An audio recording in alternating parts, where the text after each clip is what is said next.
Hello guys, welcome back to my YouTube channel SKM study a way of success. मैं हूं आपका educator Shivam Mishra और यहां पे आज हम लेके आए हैं real paper class 12th biology का, जो कि 2024 बोर्ड एग्जाम के लिए है। क्या आप इस रियल पेपर का पूरा पूरा सोल्यूशन चाहते हैं विथ मैप प्रूफ? अब देखिएगा, जैसे यहाँ पे देखिए प्रश्न क्या है। यहाँ पे प्रश्न देखिए, ग वाला है ना कि जीनी अभियांत्रिकी की नींव किस एंजाइम से पड़ी थी। यहाँ पे देखिए, जीनी अभियांत्रिकी की नींव किस एंजाइम से पड़ी थी, 4 ऑप्शन। मैं पूरा पूरा इसको बोर्ड की कॉपी पर, ये आपकी बोर्ड की कॉपी है और मैंने पूरा पूरा इसको देख सकते हैं सॉल्व किया है। अगर आपको ये पूरा पूरा आपको वीडियो चाहिए तो यार आपको चैनल को क्या करना है, सब्सक्राइब कर लेना है फटाफट और वीडियो को लाइक कर देना है और कमेंट बॉक्स में कमेंट कर देना है कि सर इसका आप सोल्यूशन करवा दीजिए। मैं आपको पूरा पूरा क्या करवा दूंगा, सोल्यूशन करवा दूंगा। इसके लिए आपको कुछ करना नहीं है, बस आपको चैनल को सब्सक्राइब कर लेना है, ठीक है ना। चलिए देख लेते हैं, ये पूरा पूरा मैं आपको पेपर दे दूंगा विथ सोल्यूशन। आप टेंशन मत लीजिए। क्या आपके अंदर जुनून है क्या 95 लाने का? कमेंट करो, क्या आपके अंदर जुनून है 95 लाने का? जुनून है तो यार जाओ जुनून बैच को ज्वाइन कीजिए। लास्ट 4 ईयर पेपर सोल्यूशन के साथ आपको मिल रहा है केवल 199 यानी कि 199 रुपए में साल भर पूरे 4 साल का पेपर आपको विथ सोल्यूशन PDF और वीडियोस के साथ। Link in the description box, फटाफट ज्वाइन कीजिए और टेलीग्राम का भी लिंक मैंने डिस्क्रिप्शन बॉक्स के अंदर दे दिया है, देख सकते हैं। ये आपका सेम टू सेम आपका 100% सेम आपका रहने वाला है क्लास 12th बायोलॉजी 2024 का पेपर। और यहाँ आप देख सकते हैं 70 नंबर का क्या रहेगा, पेपर रहेगा। पेपर कोड आज का क्या है, 348 FR है। मैं हर एक चीज़ आपको साथ साथ सेट में प्रोवाइड करूंगा क्योंकि ये आपके जिले के अनुसार है। देखिएगा, आपको 3 घंटे 15 मिनट का टाइम मिलेगा। 70 नंबर का आपका पेपर रहेगा। 70 में से केवल आपका 23 नंबर पास मार्क का रहेगा और 30 नंबर आपको स्कूल से मिलेंगे। प्रारंभ के जो 15 मिनट रहेंगे वो आपको प्रश्न पत्र पढ़ने के निर्धारित रहेंगे। सभी प्रश्न करना अनिवार्य रहेगा। आवश्यकता अनुसार अपने उत्तर की जो पुष्टि है आप नामांकित रेखा चित्रों द्वारा करेंगे और सभी प्रश्नों के निर्धारित अंक उसके सामने दिए रहेंगे। का प्रश्न यहाँ पे सबसे पहला प्रश्न रहेगा, आवृतबीजी पौधों में पुंकेसर होता है। जो आवृतबीजी पौधे होते हैं उनमें पुंकेसर क्या होता है? मादा जननांग होता है, नर जननांग होता है, पहला और दूसरा यानी मादा और नर जननांग दोनों होता है, या इनमें से कोई नहीं। तो आवृतबीजी पौधों में पुंकेसर क्या होता है? तो इसका जो राइट ऑप्शन हो जाएगा कौन सा, पहला का यहाँ पे सेकंड वाला, यानी कि जो आवृतबीजी पौधे में पुंकेसर होता है वो नर जननांग होता है। क्या होता है? नर जननांग होता है। उसके बाद यहाँ पे है प्रभाविकता एवं पृथक्करण के नियमों का प्रतिपादन किसने किया था? यानी जो प्रभाविता है और पृथक्करण के नियम हैं इनका प्रतिपादन करने वाले वैज्ञानिक का क्या नाम था? डार्विन था, लैमार्क था, डीवरिस था या फिर मेंडल था? तो जो प्रभाविता, पृथक्करण और स्वतंत्र अपव्यूहन के नियम का प्रतिपादन करने वाले वैज्ञानिक है वो थे ग्रेगर जॉन मेंडल। कौन थे? ग्रेगर जॉन मेंडल ने प्रभाविता, पृथक्करण और स्वतंत्र अपव्यूहन के नियमों का प्रतिपादन किया था। किसने? ग्रेगर जॉन मेंडल ने। उसके बाद ग वाला प्रश्न यहाँ पे, जीनी अभियांत्रिकी की नींव किस एंजाइम की खोज से पड़ी? यानी जो जीनी अभियांत्रिकी की नींव है वह किस एंजाइम की खोज से पड़ी थी? 4 ऑप्शन है यहाँ पे।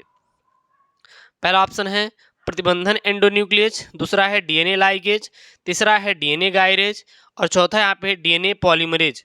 तो जो जीनी अभियांत्रिकी की नींव है यह किस एंजाइम की खोज से पड़ी थी? तो ग का जो राइट आंसर हो जाएगा वो आपका हो जाएगा पहला वाला, यानी कि प्रतिबंधन अंतः न्यूक्लियस। जो प्रतिबंधन अंतः न्यूक्लियस है इसके ही द्वारा जीनी अभियांत्रिकी की नींव पड़ी थी। पूरा पूरा यार बोर्ड वाला पेपर है, देख सकते हैं पूरा का पूरा सेम टू सेम यार यही है आपका पेपर आने वाला है। उसके बाद यहाँ पे है पारिस्थितिक तंत्र में निरंतर आवश्यकता होती है। जो पारिस्थितिक तंत्र होती है उसमें निरंतर किसकी आवश्यकता होती है? जल की, वायु की, ऊर्जा की या फिर इनमें से कोई नहीं। तो जो पारिस्थितिक तंत्र होता है उसमें निरंतर जो आवश्यकता होती है वो सदैव ऊर्जा की आवश्यकता होती है। किसकी आवश्यकता होती है? ऊर्जा की आवश्यकता होती है। तो ये आपके 1 नंबर वाले। उसके बाद आपके पेपर में आएगा निश्चित उत्तरीय प्रश्न, और यह आपका 1-1 नंबर का रहेगा, 1-1 नंबर का रहेगा। दूसरा का यहाँ पे अंकुरित परागकण का एक नामांकित चित्र बनाए, यानी कि इसके आप जो परागकण होता है उसका आपको नामांकित चित्र बनाना है, चित्र आपको यहाँ पे बनाने की आवश्यकता है। उसके बाद ख वाला है आवर्त चक्र क्या है। आवर्त चक्र क्या होता है? आवर्त चक्र यानी कि पीरियड। तो लड़कियों में, जो महिलाओं में पीरियड होता है, क्या होता है? तो स्त्री के अंडाशय तथा गर्भाशय में होने वाले चक्रीय परिवर्तन को माहवारी अथवा आवर्त चक्र कहते हैं। क्या लिखेंगे? जो स्त्रियां होती हैं यानी जो लड़की होती हैं, उनके अंडाशय तथा गर्भाशय में होने वाले चक्रीय परिवर्तन को, यानी कि हर 1 महीने में होता है, इसी को आवर्त चक्र कहते हैं। वर्धांध व्यक्ति को रेलवे ड्राइवर क्यों नहीं बनाया जाता? क्योंकि यह 1-1 नंबर का है, तो सीधा बता देना है, क्योंकि वो लाल और हरे रंग में विभेद नहीं उत्पन्न कर पाते, इसीलिए वर्धांध व्यक्ति को रेलवे ड्राइवर नहीं बनाया जाता। समजात और समरूपता में अंतर लिखिए। समजात समरूपता मतलब कि ऐसे अंग जो देखने में तो समान दिखाई देते हैं, लेकिन उनका कार्य भिन्न भिन्न होता है, उसे समरूपतांग समरूपता कहते हैं। असमजात जो देखने में भिन्न भिन्न लेकिन काम एक जैसा होता है, उसे हम लोग समजात अंग कहते हैं। ठीक है। अंग वाला है नागफनी के पौधों में पत्तियां कांटों में क्यों परिवर्तित हो जाती हैं?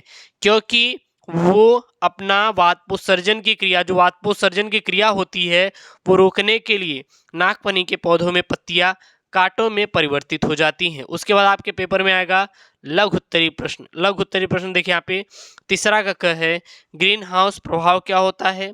प्रतिजैविक से आप क्या समझते हैं? किन्हीं 2 प्रतिजैविकों के यहाँ पे आपको नाम लिखना है। तो प्रतिजैविक वाला इंपॉर्टेंट है, और 2 यहाँ पे प्रतिजैविक कौन कौन से होते हैं यह भी क्या है, बहुत ही इम्पॉर्टेंट है। और हर एक क्वेश्चन आप जो बता रहा हूँ वो आपके लिए इम्पॉर्टेंट, क्योंकि आपके पेपर में आया हुआ है, इसलिए आप इसे क्या कर लेंगे, तैयार कर लेंगे।